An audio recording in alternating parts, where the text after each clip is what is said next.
Hello दोस्तों, आज की इस वीडियो में हम लोग पढ़ने वाले हैं जीवाश्म ईंधन। आज का हमारा जो वीडियो है उसका नाम क्या है भाई? जीवाश्म ईंधन पर हम बात करने वाले हैं। इसके साथ साथ जीवाश्म ईंधन का क्या उपयोग है, जीवाश्म ईंधन से क्या हानियां हैं, उन सभी प्रश्नों को आज की इस वीडियो में हम लोग क्लियर करने वाले हैं। तो चलिए स्टार्ट करते हैं और जानते हैं कि सबसे पहले जीवाश्म ईंधन क्या होता है। तो देखिए, जीवाश्म ईंधन को हम लोग अंग्रेजी में फॉसिल फ्यूल्स के नाम से भी जानते हैं। अब इसका एक डिफिनेशन जो है एक शॉर्ट तरीका से हम समझेंगे कि जीवाश्म ईंधन किसे कहते हैं। तो कह रहे हैं, हमारा जो प्रश्न का आंसर है कि करोड़ों वर्षों तक पृथ्वी की सतह में गहरे दबे हुए पौधे और पशुओं, ये दोनों का बात ध्यान रखना है कि ये हमारे जो पौधे हैं, थोड़ा सा इस पर हम अंडरलाइन कर दें कि ये जो हमारे पौधे हैं और जो पशु हैं, इनके अवशेषों द्वारा जो ऊर्जा बनते हैं उन्हें जीवाश्म ईंधन कहते हैं। अब कहेंगे सर इसको अंडरलाइन क्यों करवा रहे हैं? क्योंकि ये जो पौधे हैं और जो पशु हैं, यही तो एक जीव है भाई, और जीव से ही जो अंश बना, इसमें लिखा है जीवाश्म, मतलब कि वे ईंधन जिसमें जीव का कुछ ना कुछ क्या हो, अंश हो, हिस्सा हो, उससे बना हुआ ईंधन क्या कहलाता है? जीवाश्म ईंधन कहलाता है। इसके नाम में ही है कुछ ना कुछ जीवों से संबंधित, है ना। तो वो कह रहा है क्या कि करोड़ों वर्षों तक, इहो ध्यान देना है कि कितने समय लगते होंगे भाई जीवाश्म ईंधन को बनने में, कोई सामान्य बात तो है नहीं। करोड़ों वर्षों तक पृथ्वी की सतह में, किसके सतह में? पृथ्वी की सतह में गहरे दबे हुए पौधे और पशुओं के अवशेषों द्वारा जो ऊर्जा बनता है उसे हम क्या कहते हैं? जीवाश्म ईंधन कहते हैं। ये एक सामान्य इसका डिफिनेशन रहा है। और जैसे में आप देखेंगे तो जैसे कोयला, पेट्रोलियम और प्राकृतिक गैस, ये हमारे जो है जीवाश्म ईंधन के क्या हैं? एक उदाहरण हैं। यहाँ से आप डिफिनेशन और उसके उदाहरण को समझ पाए होंगे। और ये एक संक्षिप्त जानकारी है। इस पर एक 5 नंबर के प्रश्न बनाए जा सकते हैं कि जीवाश्म ईंधन का निर्माण कैसे होता है। और ये प्रश्न का आंसर अपने आप में एक बहुत लॉन्ग प्रोसेस होता है। अगर एक संक्षिप्त में लिखे तो कोई दिक्कत है नहीं। तो थोड़ी सी हम जानते हैं कि जीवाश्म ईंधन का निर्माण कैसे होता है। अक्सर हम उस प्रश्न को यहाँ ऐड नहीं किए हैं। आप थोड़ा अपना भी वर्क करके और एक प्रश्न तैयार कर सकते हैं कि जीवाश्म ईंधन का निर्माण कैसे होता है। तो देखिए, इसी डिफिनेशन में कुछ बातें छुपी हुई है कि होता क्या है। अब हम निर्माण पर थोड़ा ध्यान देते हैं, ठीक है। जीवाश्म ईंधन के निर्माण में होता क्या है कि जो बहुत सारे पृथ्वी पर अनेकों प्रकार के भूकंप आ जाते हैं, या बहुत समय पहले की बात है, बहुत से ऐसे आपदाएं आ गई और उसमें हुआ क्या कि उलट पुलट हो गए, मतलब घर द्वार ये सब धंस गए, अगैरह अगैरह हो गए। तो किसी कारणवश जीव, पौधे या मनुष्य या जानवर, बहुत सारे ये जमीन के अंदर धंस गए और इतने अंदर धंस गए, गहराई में चले गए कि इनको अब ऑक्सीजन बाहर से नहीं मिला। जब ये ऑक्सीजन बाहर से नहीं मिला तो इनके दबाव होने के अंदर क्रियाएं हुई। ऑक्सीजन की अनुपस्थिति में क्या हुई? कुछ क्रियाएं हुई इनके अंदर। और भाई जीव, क्योंकि ये जो शरीर है, शरीर के अंदर भी बहुत सारे जीव लग जाते हैं, कीटाणु, बैक्टीरिया, ये सब लग जाते हैं। और वे लोग क्या करते हैं कि कुछ ऐसा क्रिया कर लेते हैं कि ये शरीर, जो जीवों का शरीर होता है, वो पेट्रोलियम में बदल जाता है, मतलब एक ईंधन के रूप में बदल जाता है। और जो पौधे होते हैं, खासकर इनसे कोयला का निर्माण हो जाता है। तो इस तरीका से हम समझ सकते हैं कि लाखों करोड़ों वर्ष पहले की बात है कि पृथ्वी के अंदर किसी कारणवश जीव पौधे दब गए और ऑक्सीजन की अनुपस्थिति में ये क्या हुए हैं कि मतलब ये ईंधन के रूप में परिवर्तित हो गए। तो इस प्रकार जो ईंधन बन जाता है वो क्या कहा जाता है? जीवाश्म ईंधन कहा जाता है। तो ये एक छोटी सी जानकारी रहा। इसके और भी बहुत सारे आप एग्जाम्पल के थ्रू या ऐसे बहुत से इसके डिफिनेशन तैयार कर सकते हैं, लेकिन शॉर्ट हमने डिफिनेशन बताया, ठीक है ना। क्या चीज़ के? तो ये निर्माण होने की प्रोसेस, और ये प्रोसेस अपने आप में बहुत धीमी प्रक्रिया होती है। आगे हम बात भी करने वाले हैं। तो अभी आपको क्या समझ में आया कि जीवाश्म ईंधन किसे कहते हैं? ये तो क्लियर हो गया। उसके उदाहरण क्या हैं ये भी समझ गए, और एक शॉर्ट जानकारी समझ गए कि निर्माण कैसे होता है। तो अब हम आगे चलते हैं जीवाश्म ईंधन पर कि हमारा अगला प्रश्न क्या बनता है। तो देखिए, जो हमारा अगला प्रश्न है कह रहा है कि जीवाश्म ईंधन का उपयोग बताइए, मतलब जीवाश्म ईंधन का हम उपयोग कहाँ करते हैं। ये तो प्रश्न हो भी सकता है, और नहीं तो कुछ जानकारी भी हो जाएगा नॉलेज के लिए। तो क्या मतलब यहाँ कह क्या रहा है समझ लीजिए। कह रहा है कि वर्तमान में ऊर्जा के अधिकांश भाग की आपूर्ति जीवाश्म ईंधन के द्वारा ही की जाती है। देखिए यहाँ पर अंडरलाइन भी किया गया है कि हमारा जो दैनिक जीवन है इसमें ज़्यादातर हम जिस ईंधन का उपयोग करते हैं उसमें अधिकतर किसका योगदान होता है, जीवाश्म ईंधन का अधिकतर योगदान होता है। अब तो नए नए समयों में अनेकों प्रकार के टेक्निक आ रहे हैं, लेकिन फिर भी कह रहा है कि वर्तमान में ऊर्जा के अधिकांश भाग की जो आपूर्ति होती है वो जीवाश्म ईंधन के द्वारा ही की जाती है। जैसे आप फिगर में यहाँ देख रहे हैं, ये एक पेट्रोलियम के लिए मतलब एलपीजी कर रहे हैं, पेट्रोल या डीजल डाले जा रहे हैं एक वाहन के अंदर। ये आपके फिगर दिखा रहे हैं कि इसके अंदर अनेकों प्रकार के पेट्रोलियम पाइपलाइन के द्वारा पहुंचाया जा रहा है। ये फिगर हमें हिंट दे रहे हैं।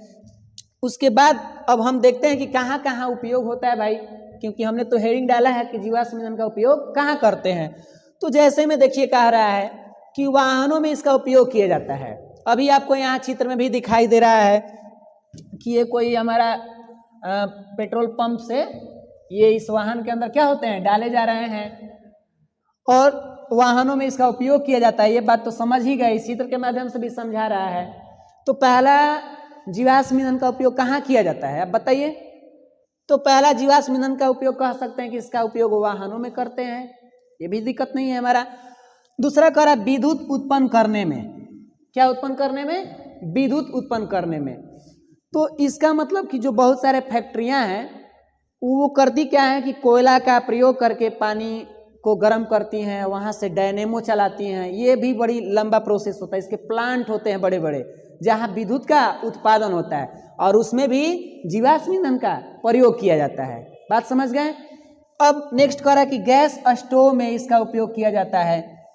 ये गैस स्टोव पहले हम देखते थे जो किरोसिन मिट्टी तेल आता है उससे पहले हम लोग गैस में भी यूज कर लेते थे। और गैस कह रहे हैं स्टोव जो है इसमें, और गैस के अंदर भी एलपीजी जो होते हैं ना वो भी अपने आप में एक तरह से पेट्रोलियम का ही उपयोग में आ जाता है, ठीक है ना। तो आइए अब हम बात करते हैं कि इस पर एक बार रिपीट करते हैं कि हमने क्या अभी समझा। हमारा अभी ये वाला जो टॉपिक है, सॉरी थोड़ा सा इसको डिलीट मार दें, ये जो हमारा टॉपिक है जीवाश्म ईंधन का उपयोग, इसमें क्या क्या हमने सीखा। तो जीवाश्म ईंधन का उपयोग में यह हुआ कि कुछ ईंधन जो हमारे होते हैं वाहन में उपयोग किए जाते हैं, कुछ ईंधन जो होते हैं विद्युत को उत्पन्न करने में किए जाते हैं। जो हमारे घर पर लाइन आता है, विद्युत आता है इलेक्ट्रिक, वो सब कहाँ से आते हैं, तो जरूर कहीं ना कहीं उसका उत्पादन होता होगा। और जब वहाँ हम जाके देखेंगे तो कुछ कोयला का उपयोग, तो आपने सुना भी था कि कोयला खत्म हो रहे हैं, ऐसे वगैरह वगैरह बहुत सारे बात सुने। उसके बाद हमने क्या देखा कि जीवाश्म ईंधन के जो उपयोग हमारे दिखाई दे रहे हैं वो क्या कह रहा है कि गैस में भी, स्टोव में भी इसका उपयोग किया जाता है। अब यहाँ से हम इसके उपयोग की जानकारी भी समझ गए। तो नेक्स्ट कह रहा है कुछ हमारे पास इंपॉर्टेंट पॉइंट हैं, और देखिए ये पॉइंट ऑब्जेक्टिव के लिए काफ़ी काम आते हैं। तो आप जब भी इंपॉर्टेंट पॉइंट को ध्यान दें तो उसे एकदम अच्छे ढंग से लिखें और उसे समझ लें, क्योंकि एग्जाम में ऑब्जेक्टिव तौर पर ये बातें पूछे जा सकते हैं, ठीक है ना। तो देखिए आगे जो बात कर रहा है कि जीवाश्म ईंधन ऊर्जा युक्त कार्बन यौगिक के अणु होते हैं। यहाँ पर हम अंडरलाइन भी किए हुए हैं कार्बन। क्यों अंडरलाइन कर दिए हैं, ताकि आपको ऑब्जेक्टिव तौर पर पकड़ में आ जाए कि जो जीवाश्म ईंधन होते हैं वो किसके यौगिक बने होते हैं। तो जीवाश्म ईंधन के अंदर मुख्य रूप से कार्बन होता है। क्या होता है, कार्बन होता है। इस बात का ध्यान दें कि जीवाश्म के अंदर मुख्य रूप से कौन से तत्व मौजूद होते हैं, तो हमारा आंसर होगा कार्बन। तो जीवाश्म ईंधन ऊर्जा युक्त कार्बन यौगिक के अणु होते हैं, ये एक प्रकार से जानकारी हुआ। दूसरी, जीवाश्म ईंधन ऊर्जा का अनवीकरणीय, यहाँ पर यह छूट गया है, आप लिख सकते हैं। तो जीवाश्म ईंधन ऊर्जा का अनवीकरणीय स्रोत है। आपने नवीकरणीय अनवीकरणीय के बारे में सुना है। इसका मतलब कि ये ईंधन जो होते हैं एक सीमित में हैं, अगर इन खत्म हो जाए तो इनको पुनः लाने में हमको करोड़ों वर्षों तक का समय लग जाएगा। तो इसीलिए भैया ये हम थोड़ा इन पर ध्यान दें, इनके उपयोग पर बहुत सावधानी हम बरतें, अन्यथा ये समाप्त हो जाएगा तो इतना आसान नहीं है कि फिर ये आ जाएगा। मानते हैं कि इसका भंडार हमारे पास ठीक ठाक है, लेकिन फिर भी इसका अगर हम अधिक दोहन कर दें, अधिक इसकी बर्बादी कर दें, तो फिर ये पुनः आने वाले नहीं है। इसीलिए अनवीकरणीय है, ये बार बार हमारे पास आ नहीं सकता। ठीक है ना। तो ये पॉइंट आप समझ चुके होंगे। जीवाश्म ईंधन की बनने की प्रक्रिया अत्यंत धीमी, अभी बात कर रहे हैं, और जिसमें करोड़ों वर्ष लग जाते हैं। जीवाश्म ईंधन की जो प्रक्रिया होती है बहुत धीमी होती है, धीरे धीरे, ये नहीं कि साल 2 साल में बन गया, नहीं, करोड़ों वर्ष। इतना में तो पता ना कहाँ गए हम लोग कोई पता नहीं है, नहीं ना। तो इसीलिए हम लोग अपना यूज जब करें तो सावधानी पूर्वक।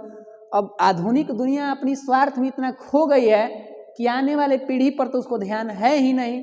बस वो सोच रहा है कि जो हम जी ले जीवन, उसके बाद जो आने वाला जीवन हो वो मरे या कहाँ जाए उसे कोई पता नहीं है।